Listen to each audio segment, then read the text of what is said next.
The stars above station used to be a comfort.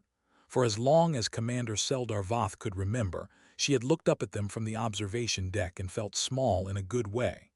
The way a child feels small next to a parent. Tonight, the stars looked different. Tonight, they looked like a crowd of silent witnesses, watching to see if her people would survive until morning. Seldara stood on the bridge of the Starhome's Hope, the flagship of what remained of the Valen Third Fleet. Her hands were folded behind her back, but her claws were digging into her own skin hard enough to hurt. She did not let it show on her face. A commander who showed fear gave her crew permission to feel it too. And right now, fear was the one thing they could not afford. On the main screen, red markers filled the black. 41 ships. 41 CTH warships arranged in a slow, patient wall, crawling toward a Lyra station like a predator that already knew its prey could not run. The Valen had 11 ships left, 11 against 41. Report, Seldara said. Her tactical officer, a younger Valen named Doran, did not look up from his console. They've stopped accelerating, Commander. They're not in a hurry. Estimated time to weapons range is 6 hours. 6 hours. 6 hours to save 400,000 lives on the surface below and 11 ships to do it with. The Valen were not a warrior people. They had never needed to be. Their home world and colonies sat in a quiet corner of the galaxy, far from the old empires and their old wars. And for 300 years, they had built farms and cities and universities instead of armies. Ira Station itself was proof of that. It was not a fortress. It was a trading post, a place where grain ships from the surface met merchant vessels from a dozen friendly worlds. Its long docking arms shaped like open hands rather than closed fists. The Kroth Empire did not care about any of that. The Kroth did not conquer worlds to rule them. They came to strip them. Every world the Kroth had ever taken lost its people to slaveholds and its resources to their forges. And what was left behind was silence. Commander, said Ambassador Real Tavan, stepping onto the bridge with the careful, controlled walk of someone forcing themselves not to run.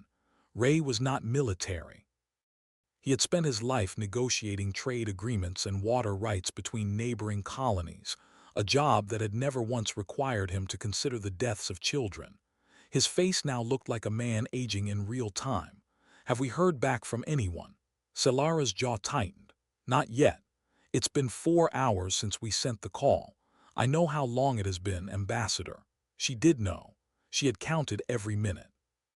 6 hours ago, when the Kroth fleet first appeared at the edge of the system, Seldara had ordered every distress channel opened at once.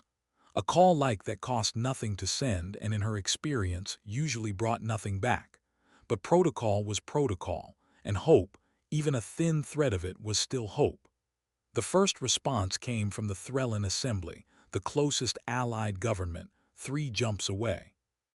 Their reply took almost 2 hours to arrive, translated through layers of diplomatic language that could not hide its meaning. We sympathize with your situation. However, committing our fleet to a conflict outside assembly space risks provoking a wider war. We are not prepared to fight. We wish you strength. We wish you strength. As if strength were something you could simply wish into existence. The second response came from the Corveth Trade Union, whose merchant fleets used a Lyra station more than any other outpost in the region. Their reply was shorter. Our vessels are unarmed transport craft. We have no combat ships to send. We recommend evacuation. Evacuation to where? There were no ships to evacuate 400,000 people, and even if there was nowhere near enough time. The third call went to the IVTH Concord, a distant power with a fleet large enough to crush the Kroth attackers without effort. The IVTH had signed a mutual defense treaty with the Valen 2 decades ago, back when such treaties were fashionable among smaller powers hoping to look important on the galactic stage. That treaty had never been tested. It was not tested today either. The IVTH response, when it finally came, cited logistical constraints and the need for full council approval, a process that would take at minimum 3 weeks. Station did not have 3 weeks.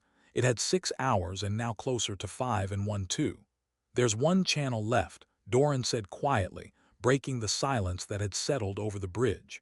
The old emergency beacon frequency, the one that broadcasts into the fringe. Several officers turned to look at him. The fringe was the name given to the vast unmapped stretch of space beyond the known trade routes, a region no major power had ever bothered to survey properly. Rumors said a species lived out there, isolated and primitive, barely capable of leaving their own solar system. No one had ever made real contact. With them, no one had ever needed to. "That's a waste of a transmission," said another officer, an older woman named Ketsiel who had served on the Hope longer than anyone aboard. "There's nothing out there but empty space and old stories." "There's nothing out there," Ray said slowly. "But we've asked everyone who is somewhere, and they've all said no." Seldara looked at the tactical display again. The red markers had not slowed. 41 Croth ships closing steadily on 11 Valen ships, and a station full of families who had no idea yet how close they were to losing everything.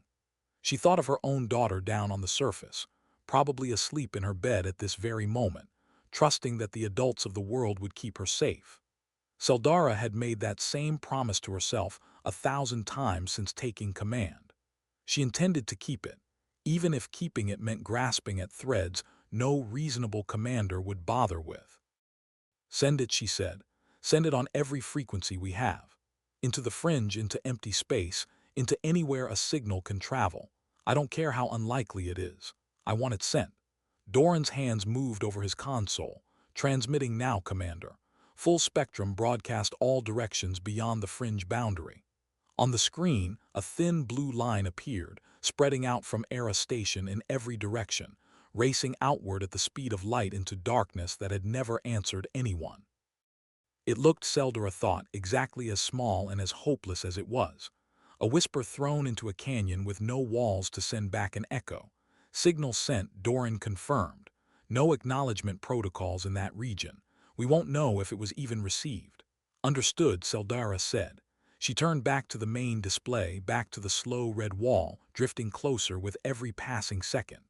Recall all civilian shuttles to the station. Begin loading evacuation pods. We buy as much time as we can for as many people as we can.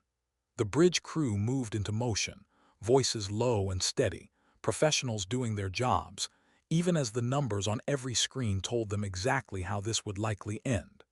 Seldara stayed where she was, staring at that thin blue line as it faded from the display, already light years away, carrying a message that might never reach a living soul.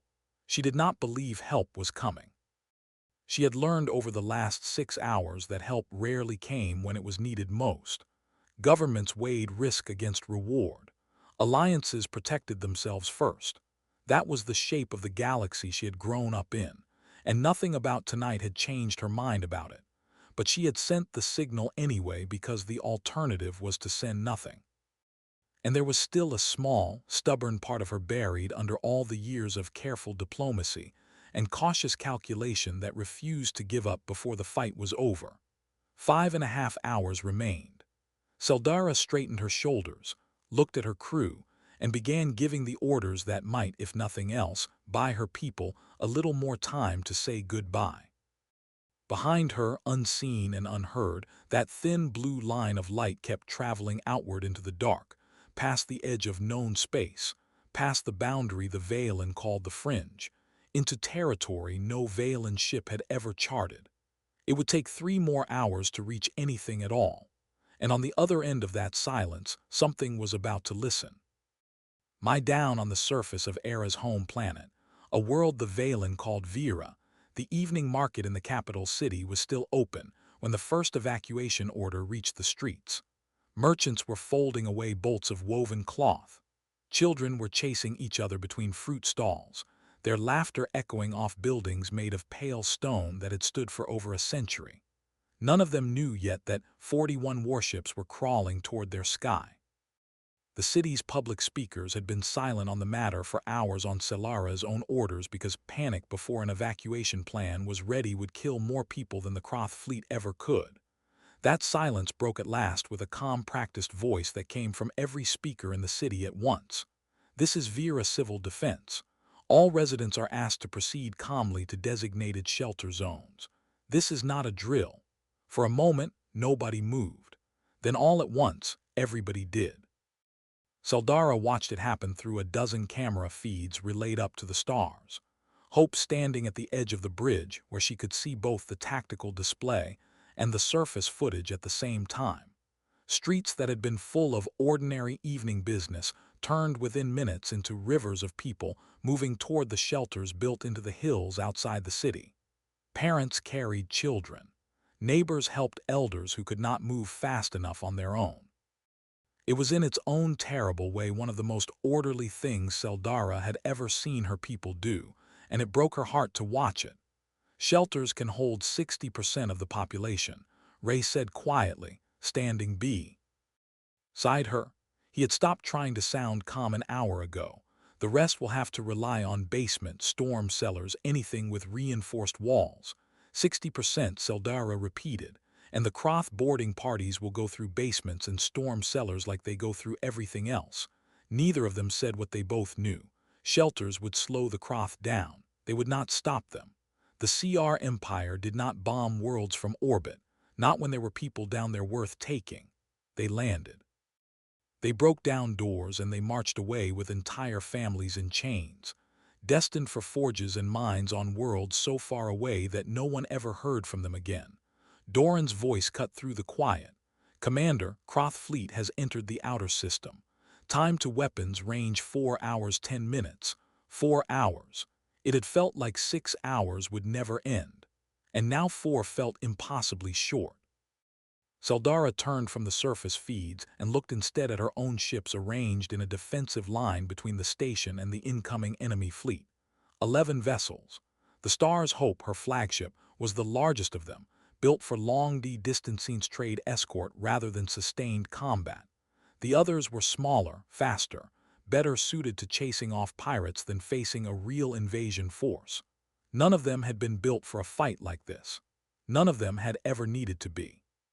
She thought about the officers and crews serving under her, most of them younger than she was, many of them barely out of the academy. Doranis had joined the fleet 4 years ago because he loved star charts and wanted to see new systems, not because he ever expected to fight a war.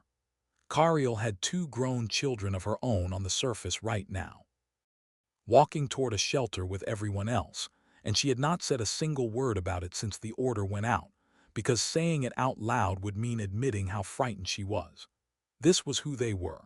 Farmers and traders and map makers forced by circumstance into the shape of soldiers, standing between an enemy fleet and everything they loved because there was no one else left to stand there. Any response to the distress calls?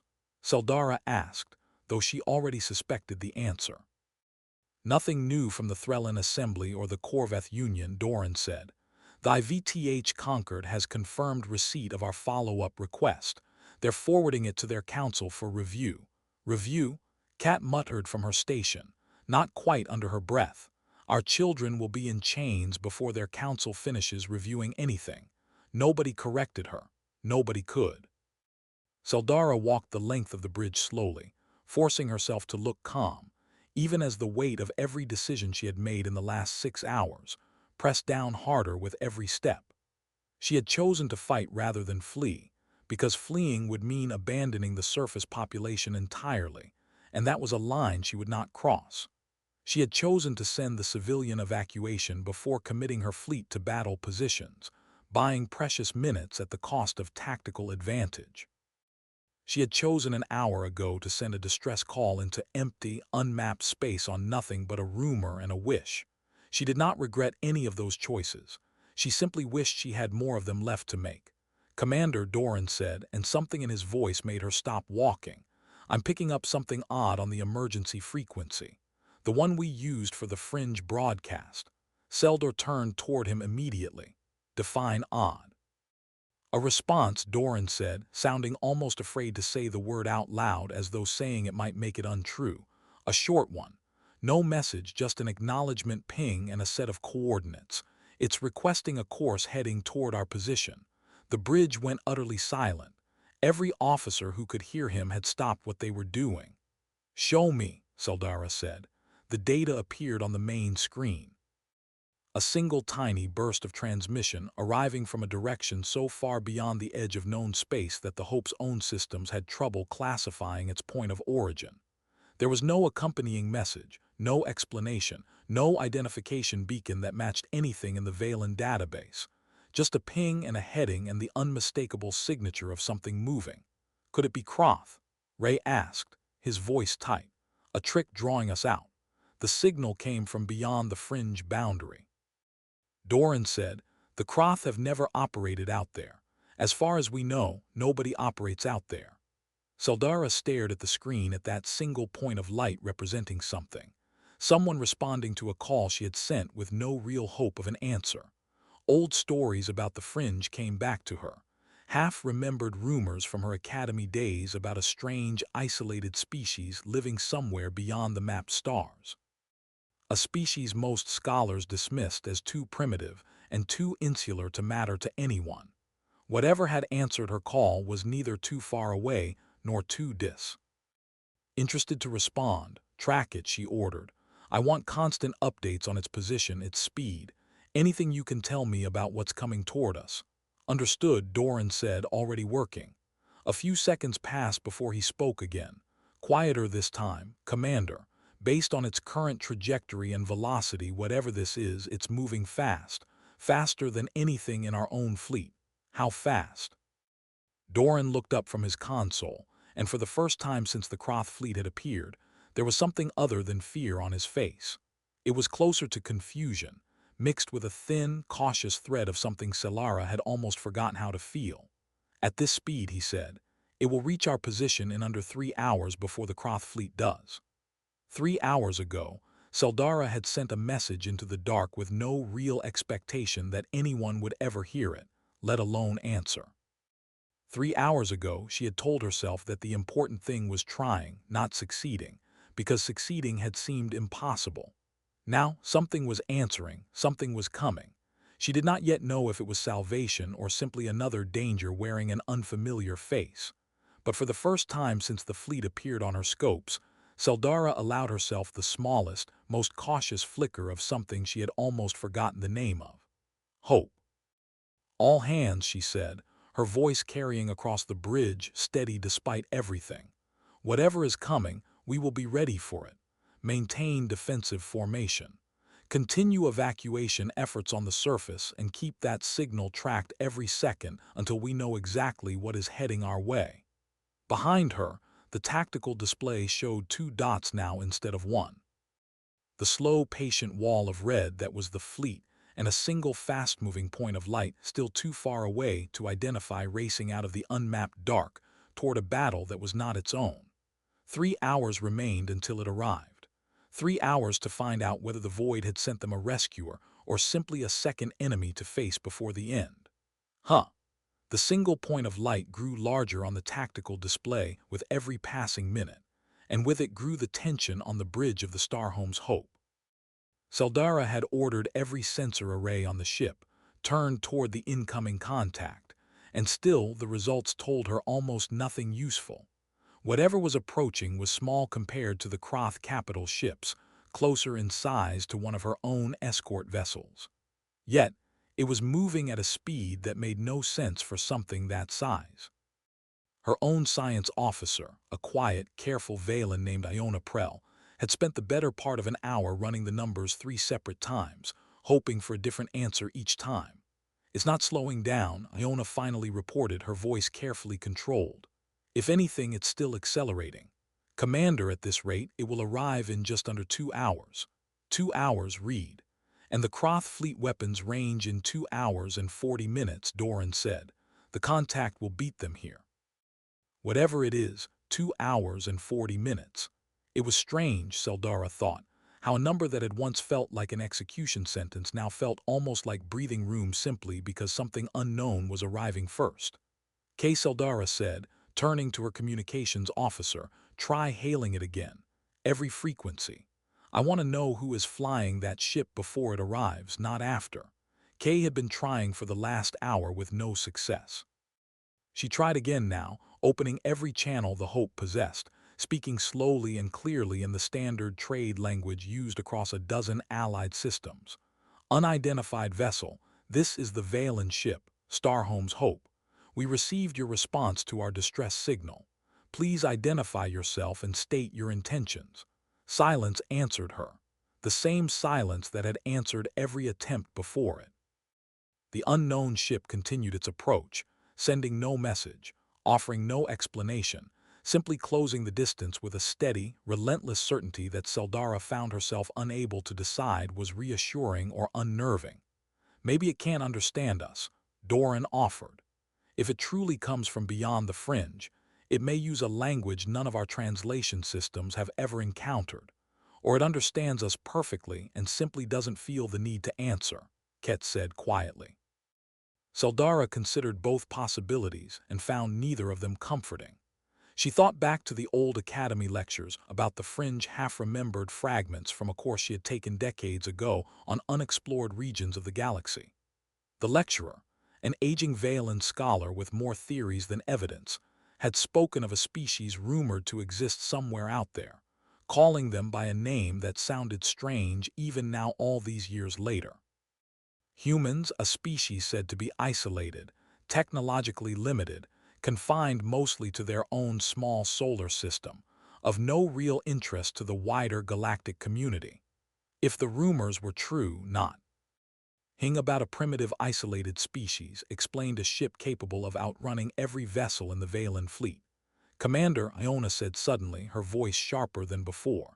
I'm getting a clearer read on its hull now that it's closer. This isn't a small ship. It only reads small next to the Kroth capital ships. Compared to our own vessels, it's roughly the size of a heavy cruiser. A heavy cruiser moving at that speed, Doran murmured, half to himself. What kind of engine does that? Nobody had an answer. On the surface below, the last waves of evacuation had reached the shelters. Seldara had watched the final camera feeds with a tight chest, counting families as they disappeared into the reinforced hillside bunkers, knowing that even now, thousands would be left in whatever shelter they could find on their own. She forced her attention back to the bridge, back to the only thing she could still control. All ships maintain defensive formation, she ordered over the fleet-wide channel. If this contact proves hostile, I want a firing solution ready the moment it arrives. If it proves otherwise, she paused, unsure. For the first time in hours exactly how to finish that sentence. If it proves otherwise, we will know soon enough. The minutes crawled by. Seldara found herself watching the small dot on the display the way one might watch a held breath, waiting for it to either become something worth exhaling over or something that demanded every remaining ounce of fight left in her tired fleet. 1 hour to arrival, Doran reported fleet now at 90 minutes to weapons range. The unknown ship would arrive first, a full 30 minutes before the enemy. 30 minutes in which the Valen fleet would stand alongside or against something they knew almost nothing about. Kat tried the hail again, and again received nothing but silence in return. She tried a third time when the ship crossed the outer sensor boundary, then a fourth as it entered a range close enough that visual contact would soon be possible. Each attempt met the same wall of quiet until without warning on the fifth attempt something changed. The console in front of Kat lit up with a new signal, not a spoken reply, but a data burst, arriving in a format the Hope systems had never seen before. Iona worked quickly to decode it, her fingers moving fast across her console, her earlier caution replaced by focused urgency. It's some kind of identification code, Iona said. A ship designation, I think. The translation software is struggling, but I'm getting fragments. Something like Valkyrie, use Valky's Wrath. A name, Ray said quietly. It gave us a name. It's not an alliance code we recognize, Doran added, but it's formatted like a military designation. Whoever built that ship, they organized their fleets the way we do. Seldara stared at the fragmented data on the screen. The first real piece of information about the vessel racing toward them, still refusing to answer a single spoken hail, despite clearly having the capability to communicate. A name offered without explanation, without context, without any indication of whether the ship behind it came as friend, mercenary, or something else entirely. Keep trying to raise them directly, she said. I want a voice, not just a code. Kay nodded and tried again, her voice steady despite the tension visible in her shoulders. "Use Valky's wrath. This is Commander Seldara Vayath of the Valen ship Starhome's Hope. We see your approach. We ask again. Please state your intentions." More silence followed, long enough that Seldara began to wonder if the ship intended to answer at all, or if the identification code was the only communication they would ever receive from it. Then 30 minutes before the unknown ship was due to arrive, the silence finally broke. A voice came through the speakers, calm, measured, and entirely unfamiliar in tone and accent. Speaking words the Hope's translation system scrambled to process in real time, the meaning arriving a half-second behind the sound itself, close enough to understand. "Starhome's Hope, this is Captain Marcus Reyes commanding the UES Valky's Wrath. We received your distress call. Apologies for the silence. We were confirming your situation before responding. Current assessment: 41 hostile vessels, 11 friendly vessels, civilian population at risk. Is that correct?" Selara felt something tighten in her chest, a strange mixture of relief and disbelief so strong it nearly stole her voice. She forced herself to answer steady and clear, the way a commander should. "That is correct, Captain. We did not expect an answer to our call. We certainly did not expect it to arrive before the enemy did." There was a brief pause on the other end, and when the voice returned, there was something in it Seldara could not quite place. Something that sounded almost like grim amusement mixed with something far colder underneath. "You called for help," Captain Reyes said. "Help is what we do. Well, be there in 30 minutes. Recommend you hold formation and stay out of our firing lanes once we arrive. This is going to get loud." The channel closed before Seldara could ask what exactly one ship intended to do against 41. On the tactical display, the small dot that was the UES Valky's Wrath continued its approach, steady and unwavering, closing the distance toward a battle that by every reasonable measure, it had no chance of surviving. Seldara turned to her bridge crew, all of them staring at the display with the same mixture of hope and disbelief that had settled over her own chest, and found herself saying the only thing that felt true in that moment. "Whoever they are," she said quietly, "let's hope they're as confident as they sound." 30 minutes remained until the void delivered its answer in full. The last 30 minutes passed slower than any of the hours before them. Seldara stood at the center of the bridge, watching the tactical display with an intensity that made her eyes ache. The small dot representing the UES Valky's Wrath continued its approach, steady and unwavering, while behind it, still distant, but growing closer with every passing second. The wall of red that was the fleet pressed forward with the same patient certainty it had shown since the beginning. 10 minutes to arrival, Doran said, his voice tight with an anticipation he was clearly trying to control. "Visual contact should be possible soon." Seldara nodded and said nothing, saving her focus for the moment the unknown vessel would finally reveal itself. She had spent 3 hours imagining what kind of ship could move faster than her own fleet and answer a call for help with such calm, unhurried confidence. None of the images in her mind had prepared her for what actually appeared on the main screen when the Hope's long-range optical sensors finally locked on.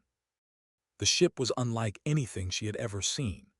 Valen vessels were built with soft curved lines, holes shaped for efficiency and grace, designed by engineers who thought first about comfort and only second about survivability.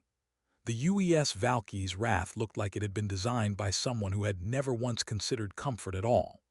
Its hull was long and angular, plated in dark gray armor that seemed to swallow the starlight around it rather than reflect it. Weapon imp placements lined its surface in numbers that seemed almost excessive for a ship its size, clustered along a spine that curved slightly like a blade. There was nothing soft about it. Nothing about its shape suggested trade or diplomacy or anything other than a singular purpose. "That's a warship," Ket said quietly, echoing the thought running through every mind on the bridge, "built for nothing but fighting." "It's alone," Iona added, almost disbelieving. "One ship. It's really just one ship." Seldara stared at the image, feeling a strange cold weight settle into her stomach. She had allowed herself a small measure of hope over the last 30 minutes. Hope that had grown with every steady, confident word from the ship's captain. Seeing the vessel itself, small against the void, utterly alone against an approaching wall of 41 enemy warships, that hope now felt fragile in a way it hadn't before. "Captain Reyes," Seldara said, opening a direct channel, unable to keep a note of concern from her voice. "You're alone. Where is the rest of your fleet?" The reply came a moment later, calm as it had been before, edged with something that might have been the beginning of a smile. Though Selara had no way to know what a human smile even sounded like through a voice channel. "There is no rest of the fleet, Commander, just us. One ship against 41, Seldara said slowly. "Captain, I don't know how your people measure the odds of a battle, but by any measure I understand. This is not a fight you can win alone." "You're right," Reyes said, and there was no hesitation in his voice at all. No fear. Nothing that resembled the caution Seldara would have expected from anyone facing such numbers. "It's not a fight I can win alone. It's a fight I can start alone. Buy your civilians time. Hurt them badly enough that hitting your fleet stops looking easy. And keep them occupied until reinforcements decide the math isn't worth it anymore." "Reinforcements?" Seldara asked immediately, seizing on the word. "You have reinforcements coming." There was a brief pause before Reyes answered. And in that pause, Seldara thought she heard something almost like careful honesty being weighed against comforting reassurance. "That's still being determined, Commander. What I can promise you is that the Kroth are not fighting one ship today. They're fighting whatever it takes." The channel went quiet, and on the tactical display, the Valky's Wrath continued its approach, closing the last remaining distance between itself and the Valen defensive line. Commander Doran said, "The Kroth fleet has noticed the new contact. They're adjusting course slightly, but they're not slowing down. I don't think they view a single ship as a serious threat." "They will," Reel murmured, standing near the back of the bridge, his eyes fixed on the screen with an expression that mixed dread and something almost like awe. "Or they'll be right, and we'll watch that ship die in the first exchange." Seldara didn't answer him. She kept her eyes on the display, watching as the Valky's Wrath slid into position at the front of the Valen formation. Not behind the defensive line where a smaller, more cautious commander might have placed a single reinforcement, but directly in front of it, closest to the approaching enemy fleet, standing between the Kroth and everyone else, like a wall made of one ship. "They're taking point," Iona said, disbelief clear in her voice. "They're putting themselves between us and the entire enemy fleet. All ships." Reyes' voice came again over the fleet-wide channel, addressed now to the entire Valen formation rather than to Seldara alone. "This is Captain Reyes of the UES Valky's Wrath. I know none of you know us. I know you have no reason to trust a ship that showed up out of nowhere with no fleet behind it. I'm not asking you to trust us. I'm asking you to hold your formation, protect your civilians, and let us do what we came here to do." Seldara found herself gripping the edge of her console, watching the single ship glide into position, weapon systems visibly powering up along its dark hull, energy signatures blooming across every sensor read out the hope possessed. "Commander," Kat said, her voice hushed. "Their weapons power output is, Commander, I've never seen numbers like this, not from a ship that size. Confirm the reading." Seldara said immediately, "Confirmed." Ked answered a moment later. "Whatever technology that ship is running on, it's generating more raw power than 3 of our own vessels combined." Seldara looked at the tactical display one more time, at the slow, confident approach of 41 Kroth warships who had, until this moment, faced nothing but a fleet they knew they could crush without difficulty. She thought about the calm certainty in Captain Reyes' voice. The way he had spoken about buying time and hurting the enemy badly enough to change the math of the battle, as though such things were simple, ordinary tasks, rather than the desperate gambits of a single ship facing impossible odds. 15 minutes to weapons range, Doran reported, his voice steadier now, carrying a threat of something Seldora hadn't heard from him since the crisis began. Something that sounded almost like anticipation. The CR-Leet continued its advance, unbothered, unhurried, still treating the entire engagement as a foregone conclusion. Seldora allowed herself for the first time in hours to wonder if that assumption might be wrong. "All Valen ships," she said, opening the fleet-wide channel. her voice carrying the same steady confidence she had spent the entire crisis trying to project, even when she didn't feel it. Hold defensive formation, protect the station and the evacuation routes. Let the Valky's Wrath lead the first engagement and watch closely. Whatever happens next, I want every officer in this fleet to understand exactly what we're witnessing. On the display, the single human warship held its position at the head of the Valen formation. Weapons fully charged, engines humming with contained power, facing down an Armada 41 ship, strong with nothing behind it but empty space, and a fleet of strangers who had no idea what to expect. The Kroth fleet entered weapons range, and the Valky's Wrath opened fire first. Die. The first shot from the UES Valky's Wrath did not look like anything Seldara had ever seen a warship fire before. Valen weapons technology relied on focused energy beams, precise and clean, designed to disable rather than destroy whenever possible. A philosophy born from a species that had never truly needed to wage total war. What lanced out from the Valky's Wrath was something else entirely. A single blinding streak of light crossed the distance between the human ship and the lead Kroth vessel in less than a second. And where it struck, the enemy ship's forward shields didn't simply weaken. They failed completely, collapsing in a burst of light visible even from the Hope's bridge, and the weapon behind it tore straight through the Kroth hull as though the armor plating were little more than decoration. Direct hit, Doran said, staring at his console in open disbelief. Commander, that's a critical hit. One shot. The lead vessel is losing atmosphere across 4 decks. On the bridge, nobody spoke for a moment. The Kroth fleet, which had spent 6 hours advancing with slow, patient confidence, suddenly broke formation, ships scattering in different directions as their sensors scrambled to understand what had just happened to one of their own. They didn't expect that, Ray said quietly. Look at them. They're not even trying to return fire yet. They're trying to figure out what hit them.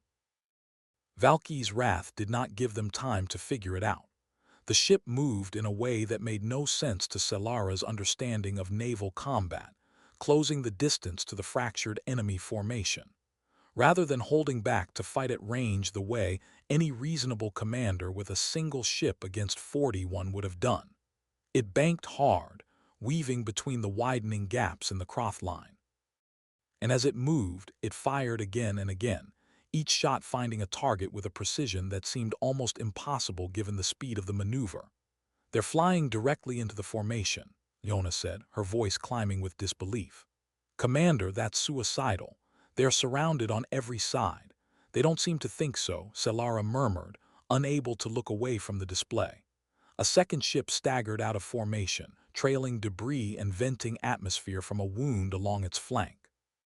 A third took a hit to its engine section and began drifting, powerless, directly into the path of 2 more of its own vessels, forcing them to break formation to avoid a collision.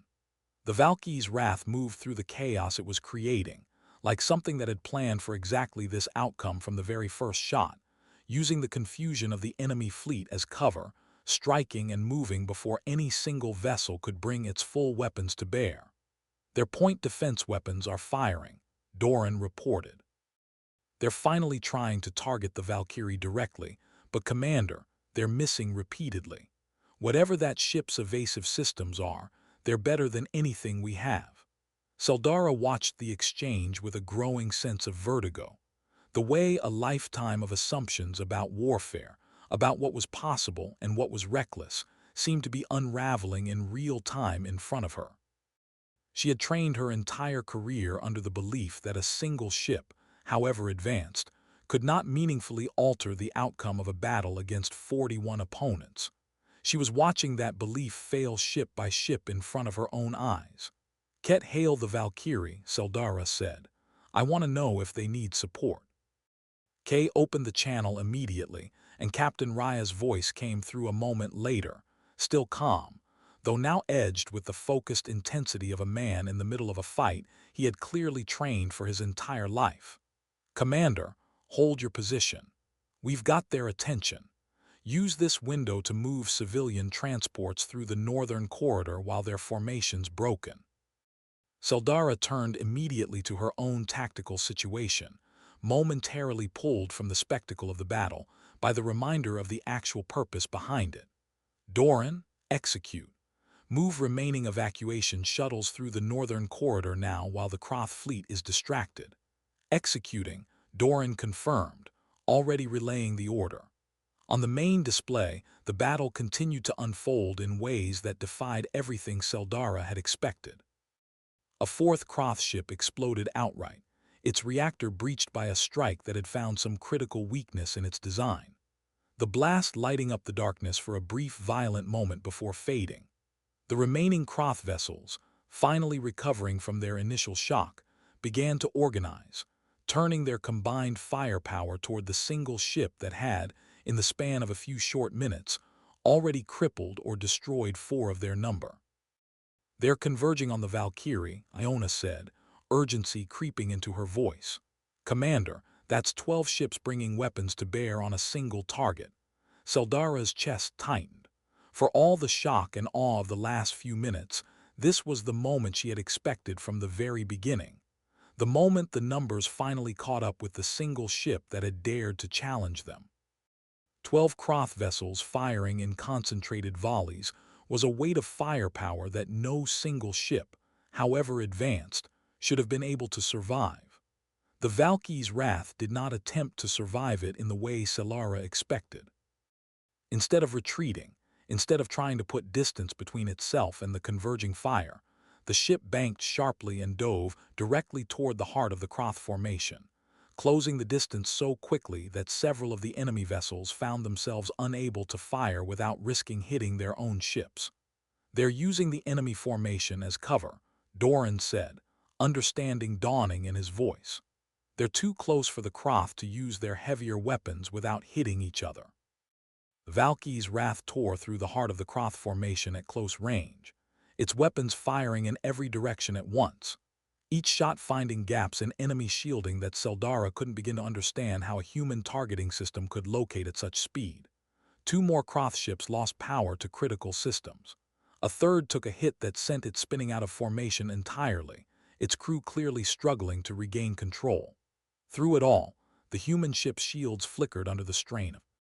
He fighting, visibly weakening with every exchange, but they held. The Valkyrie's wrath emerged from the heart of the enemy formation, battered but intact, already turning to bring its weapons to bear on its next target before the fleet could fully regroup. "Status on the Valkyrie shields?" Seldara asked. "Down to 60% and dropping," Kay reported. "They're taking damage, Commander. This isn't a fight they can sustain forever." Seldara understood the truth in that statement, even as she watched the human ship continue to fight with the same relentless intensity it had shown from the very first shot. One ship, however extraordinary, could not indefinitely hold off 41 or even the 35 that remained after the opening minutes of the engagement. Captain Reyes had said as much himself back before the fighting began. He had come to buy time to hurt the enemy, to change the shape of the battle long enough for something else to matter. "Commander," Doran said suddenly, a new note entering his voice, something between confusion and hope. "I'm reading new contacts, multiple new contacts entering the system from the same heading the Valkyrie arrived from." Seldara's head snapped toward the display, toward the new markers now appearing at the very edge of the sensor range, still too distant to identify clearly. But they're undeniably there, growing closer with every passing second. "How many?" she asked, her voice barely above a whisper. Doran stared at his console for a long moment before answering, and when he finally spoke, there was something in his voice that Seldara hadn't heard from anyone aboard the Hope in 6 long, desperate hours. "Certainty." "A lot, Commander," he said. "I'm reading a lot." The new contacts were still too distant to identify clearly, but their number alone was enough to shift the mood on the bridge of the Starhome's Hope from desperate hope to something closer to disbelief. "I'm counting at least 20 distinct signatures," Doran said, his hands moving quickly across his console as he tried to refine the readings. "Possibly more. They're moving fast, Commander. On the same heading the Valkyrie's wrath used to arrive." Seldara stared at the growing cluster of markers at the edge of the display, her mind racing to make sense of what she was seeing. 3 hours ago, she had sent a distress call into empty space with no real hope of a reply. Now, not only had that call been answered, but the single ship that answered it had apparently been the opening move of something far larger. "Hail the Valkyrie again," she said. "I want an explanation." Kay opened the channel and Captain Ray's voice came through a moment later, still calm despite the sound of alarms audible faintly in the background of his own bridge. Evidence of just how much strain his ship had endured in the last several minutes of fighting. "Commander, I imagine you're seeing what we're seeing." "I am," Seldara said. "Captain, you told me there was no fleet behind you. Was that a lie?" "It wasn't a lie," Rahia said. "It was the truth when I said it. Things change fast where we come from." "Explain," Seldara said, unable to keep the demand out of her voice. There was a brief pause filled with the distant sound of another weapons exchange before Ray's answered. "When your distress call reached fringe space, it didn't just reach my ship.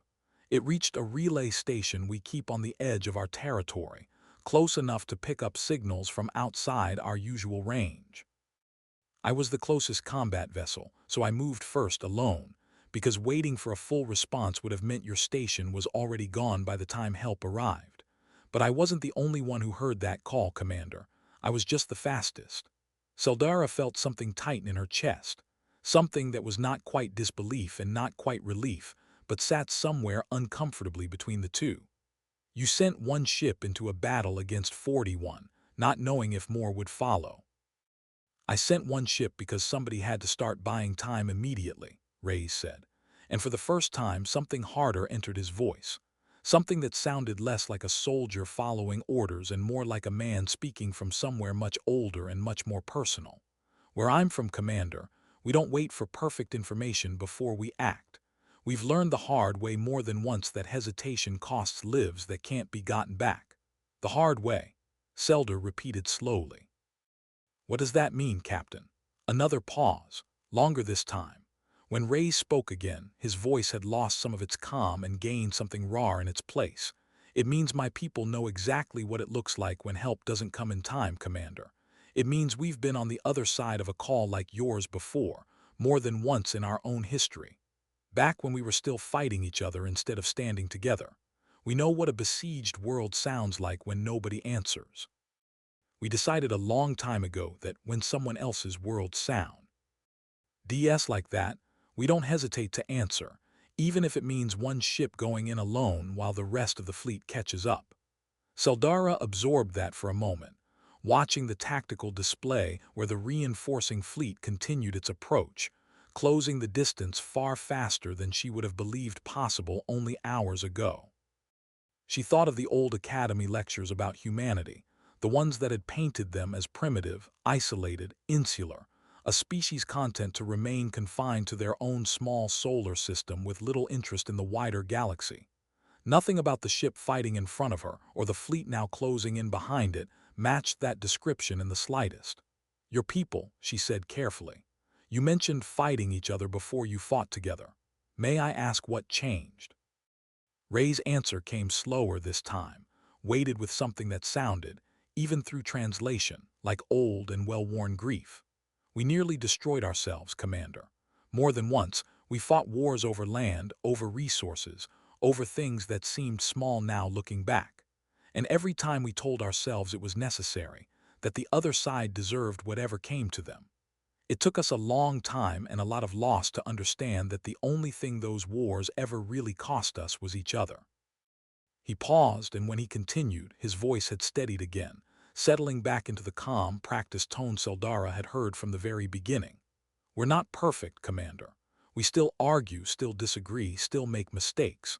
But somewhere along the way, we decided that when we saw someone else's world staring down the same kind of ending we almost gave ourselves, we wouldn't stand by and watch. Not if there was anything we could do about it. That's why my ship came alone rather than wait. And that's why the rest of the fleet is coming now instead of days from now."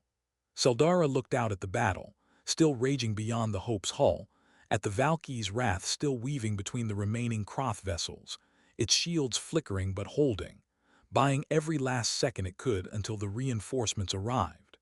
She thought of her own people's history, of the quiet, comfortable peace they had built for themselves far from the galaxy's larger conflicts. a peace that had left them utterly unprepared for a threat like the CR Empire when it finally arrived at their door. "Captain," she said slowly, "may I ask why the Croth specifically? You could have simply sent your reinforcements without engaging yourself.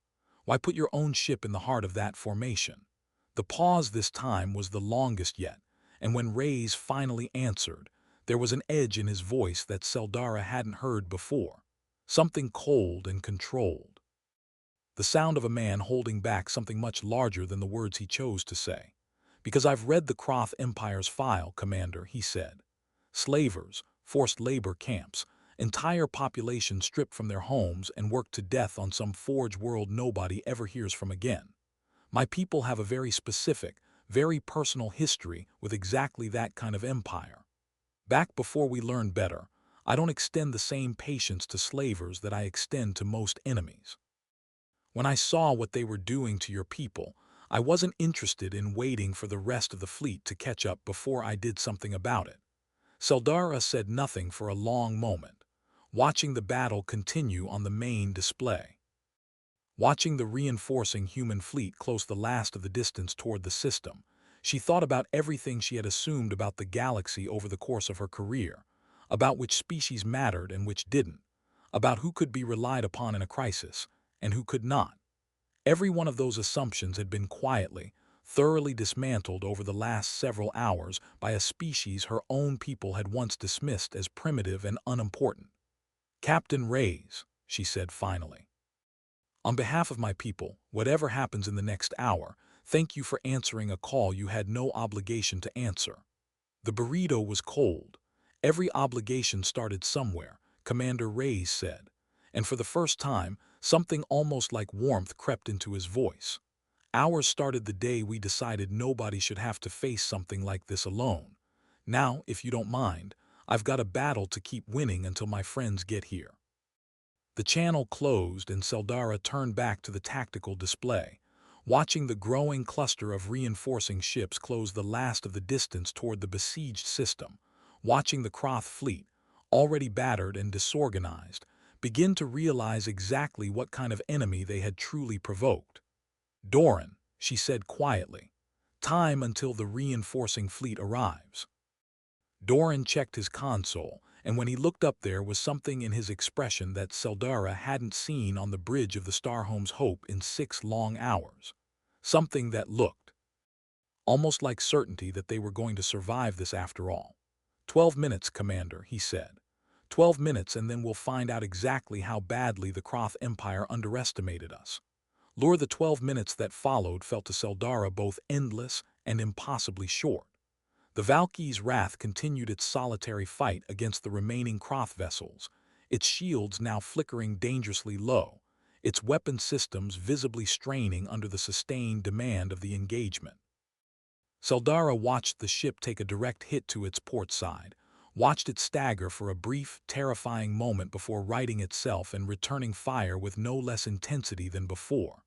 Whatever the human ship's crew was enduring aboard that battered hull, they showed no sign of slowing down. "Shields at 30%. Ket reported, her voice tight with concern. "Commander, they can't take much more of this." "They know that better than we do," Seldara said, though the words did nothing to ease the tightness in her own chest. "Doran, time until reinforcements arrive." 8 minutes, Doran said. "Commander, the Croth fleet is beginning to notice the new contacts on their own sensors. They're breaking off some of their ships to investigate." On the main display, Seldara watched several of the remaining Croth vessels peel away from their engagement with the Valky's wrath, turning to face the growing cluster of new contacts now visible at the edge of the system. For the first time since the battle began, something that looked almost like hesitation rippled through the Croft formation, ships slowing their advance as their commanders tried to assess a threat. They had no data to properly evaluate. "They're afraid," Ray said quietly, watching the same display. "Look at them. They don't know what's coming and it's making them cautious." "They should be afraid," Seldara said. "So was I 3 hours ago when I didn't know what was coming either."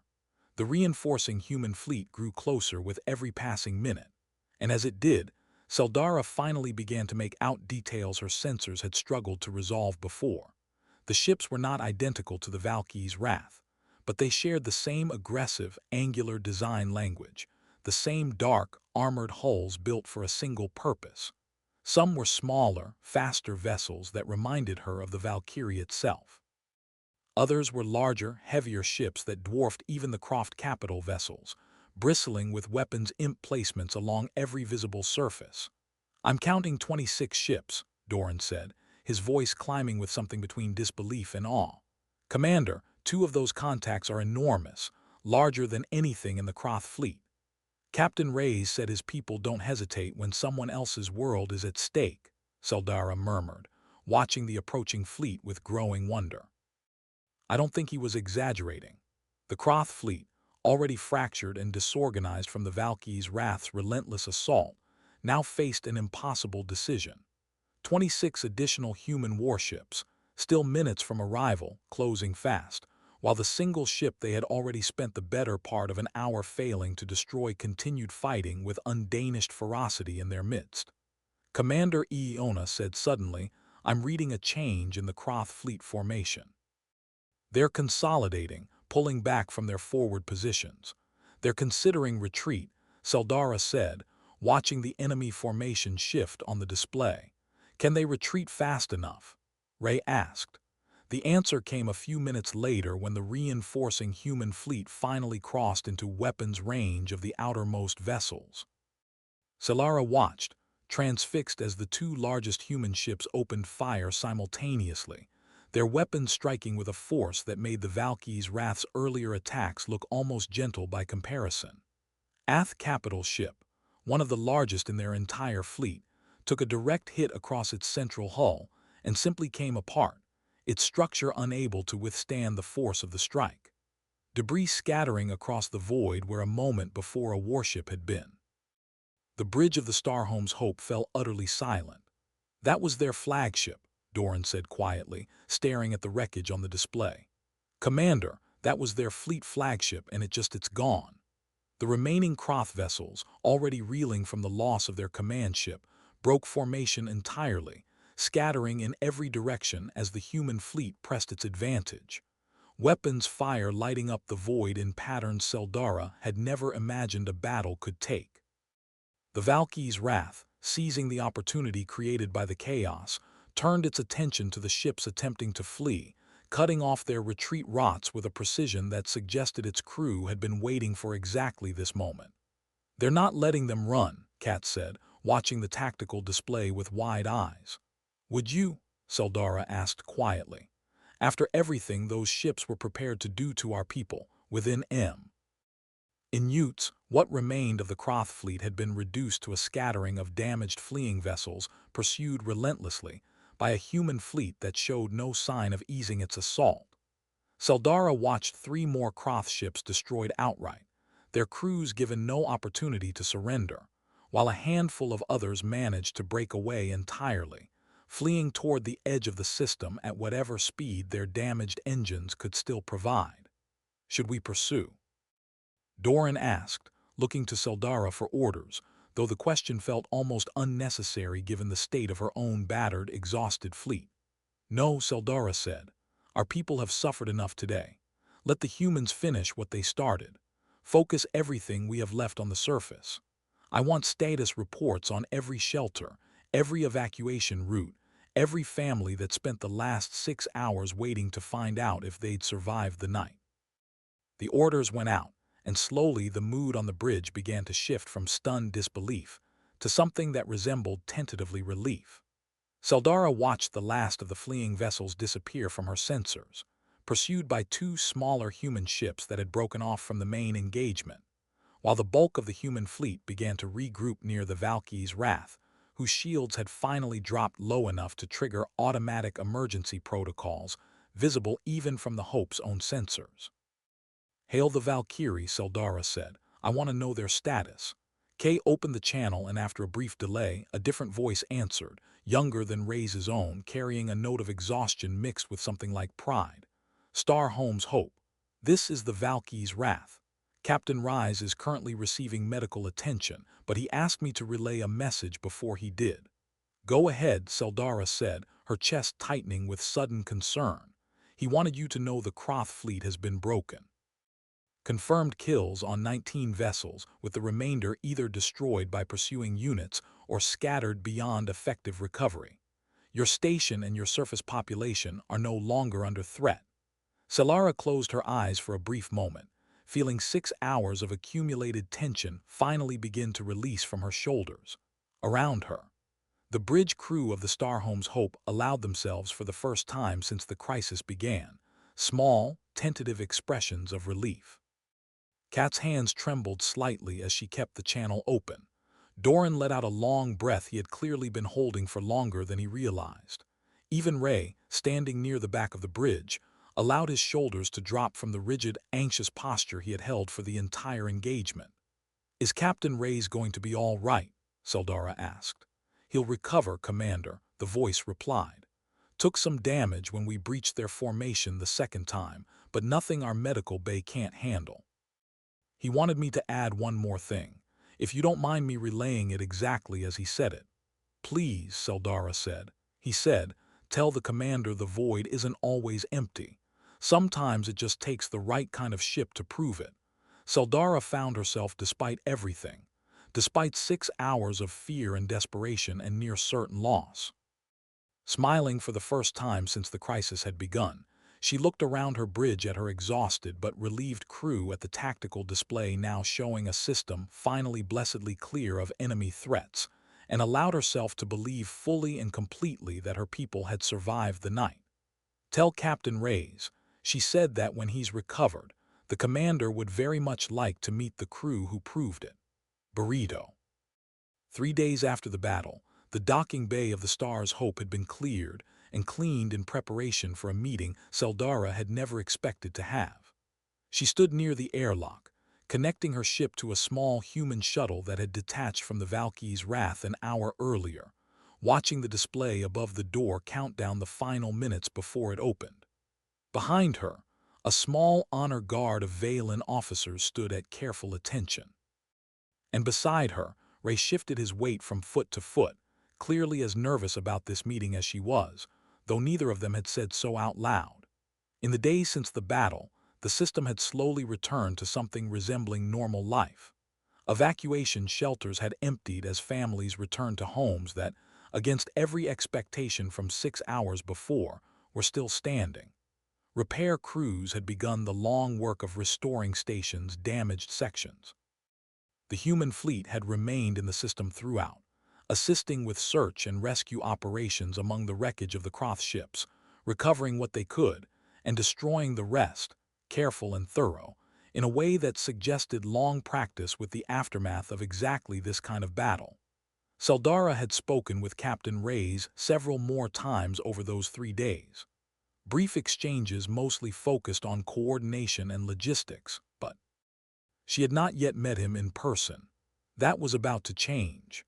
The airlock hissed open, and Seldara found herself looking for the first time at an actual human being rather than a voice on a comm channel or a ship on a tactical display. Captain Marcus Reyes was shorter than she had somehow expected, though still tall for what she understood of human proportions, with dark hair beginning to show streaks of gray, and a face lined in ways that suggested a career spent making difficult decisions under difficult circumstances. A bandage was visible along one side of his jaw, evidence of the injury his crew had mentioned during the battle, though he moved without any sign that it troubled him. He wore a simple dark uniform, devoid of the elaborate decorations Seldara might have expected from someone commanding a warship, capable of what she had witnessed 3 days earlier. He stopped a respectful distance away and offered a small nod of his head, a gesture Seldara's translation earpiece identified as a common human sign of greeting and respect. "Commander Vayath," he said, his voice matching the one she had come to know over the last several days, though hearing it in person without the distortion of a comm channel felt strangely more real than everything that had come before. "It's good to finally meet you properly." "Captain Reyes," Seldara replied, stepping forward and extending her hand in the veiled gesture of welcome, a custom she had briefed him on through an intermediary the day before. Reyes took her hand carefully, mimicking the gesture with the slight awkwardness of someone performing an unfamiliar custom with genuine care rather than casual disregard. On behalf of my entire fleet and every person on the surface of Vera who is alive today because of your actions, thank you. There are no words in my language sufficient to express what your people did for us. You don't need elaborate words, Commander, Raya said, a small tired smile crossing his face. You already gave us the only thing we needed. You called, we came. That's the whole of it as far as I'm concerned. Seldara studied him for a moment, thinking of everything she had learned over the last 3 days, not just about this one ship and its remarkable crew, but about the wider human fleet that had answered a call from a species they had never even met. From a corner of the galaxy their own scholars apparently knew almost nothing about. She thought about the old lectures from her academy days about the dismissive rumors of a primitive isolated species confined to their own small solar system, rumors that could not have been more wrong. Captain, she said, may I ask you something directly? Of course. Why? She asked. Not the tactical reasons, not the history you shared during the battle. I understand those. I mean truly, why does your species do this? You risked your life and the lives of your crew for people you had never met from a region of space. Your fleet apparently doesn't even regularly patrol. What does your civilization gain from an act like that? Reyes considered the question for a long moment, his eyes drifting briefly toward the viewport at the edge of the docking bay, where the stars of the Era system were visible beyond the hull. When he answered, his voice carried the weight of someone who had thought about this question many times before. Likely long before Seldara had ever asked it. Gain isn't really the right word for it, Commander, he said. We don't do this because it profits us, at least not in any way that shows up on a ledger. We do it because a long time ago, back when we were still fighting each other more than anyone else, we learned what it costs a species to look away from someone else's suffering. It costs you something you don't always notice you've lost right up until you need someone to look back at you. And you realize you taught the whole galaxy that looking away was acceptable. He paused, glancing back at her, his expression steady and sincere. So we decided as a species a long time ago that we'd rather be the kind of civilization that answers even when it's costly, even when it's just one ship against 41, than the kind that waits for someone else to go first. It's not perfect.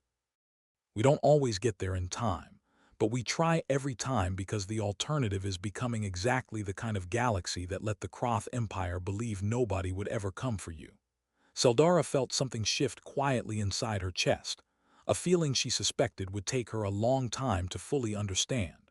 For 300 years, her people had built their peaceful, comfortable civilization far from the galaxy's larger conflicts, confident that isolation was its own form of safety. The events of the last week had shattered that confidence entirely, replacing it with something far more complicated. A galaxy where danger could arrive without warning, but also, she now understood, a galaxy where help could arrive from directions no one had ever thought to look.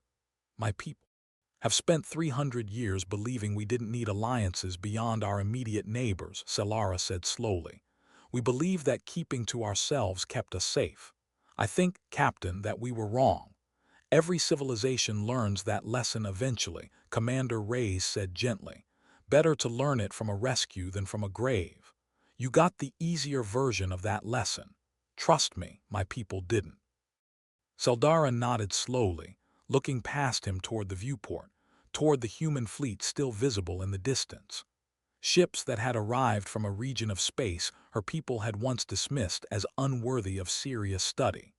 A region that had turned out to hold a civilization more capable and more willing to help than any of the established powers who had refused her call 3 days before. Captain Reyes, she said, I would like to formally propose the beginning of diplomatic relations between the Valen Conquered and your government. Not simply out of gratitude, though that gratitude is real and will not be forgotten. I believe there is a great deal my people could learn from yours, and perhaps in time a great deal we could offer in return. Ray smiled, a genuine warm expression that reached his tired eyes in a way that made him look, for a brief moment, less like a battle-hardened warship captain and more like a man simply glad to have made a new friend. "I'd like that very much, Commander. I imagine my government will feel the same." For what it's worth, this is usually how it starts. One ship, one call answered, and a whole galaxy finding out humanity was closer than they thought. Seldara looked out at the stars beyond the viewport, at the quiet, ordinary void that had only days before felt like the emptiest and most hopeless place imaginable. She thought of the moment she had sent that final distress call, certain it would go unanswered. One small voice thrown into darkness with no real expectation of a reply. She understood now that the void had never truly been empty. It had simply been waiting for someone brave enough and stubborn enough to answer. "Welcome to the wider galaxy, Captain Reyes," she said quietly. "I have a feeling it's about to become a great deal more interesting now that everyone else finds out exactly who was listening all along." Behind her, the human fleet held its quiet vigil over a system it had saved, and far beyond the edges of both their territories,